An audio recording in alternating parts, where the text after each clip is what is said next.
চা চলে এসছে। সন্ধ্যেবেলার চা? হ্যাঁ, সন্ধ্যাবেলার চা। দাঁড়াও, বিস্কুট নিয়ে আনছি। বিস্কুট হানি। আজকে তোমার চায়ে সুগার ফ্রি দিইনি, যেহেতু আমি কালকে এটা নিয়ে এনেছি। আজকে হানি দিয়েই চা খাও। বাহ,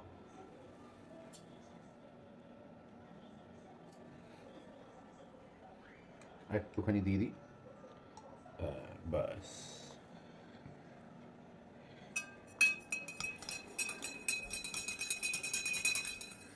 এটা ডাবর হানির মতো নয় তো, তবে মিষ্টিটা একটুখানি কিন্তু কম, সেই কারণে তোমার ওই ছোটো চামচের 2 চামচ দিলাম।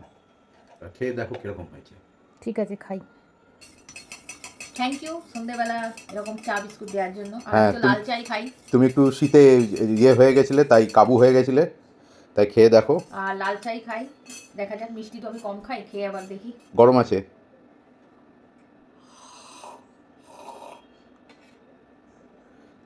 না, ঠিকঠাকই আছে, কারণ আমি তো হালকা মিষ্টি পছন্দ করি।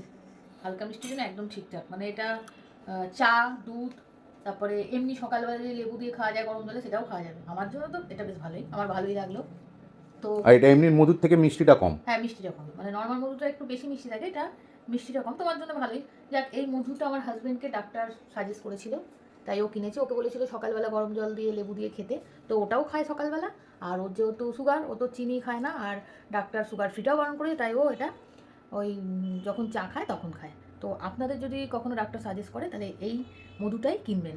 এটা এমনি প্রিন্ট আছে, দাম 279 টাকা, ব্লিঙ্কিট থেকে নেওয়া হয়েছে 227 টাকায়। তো নামটা ভালো করে দেখে নিন, অর্গানিক হানি, দেখতে পাচ্ছেন। তো মধুটা তো আমার খুব ভালো লেগেছে, আর আমার হাজব্যান্ডও খেয়ে বলেছে ভালো লেগেছে। তো আমরা এটাই এখন রেগুলার খাবো। তো এখনকার মতো টাটা।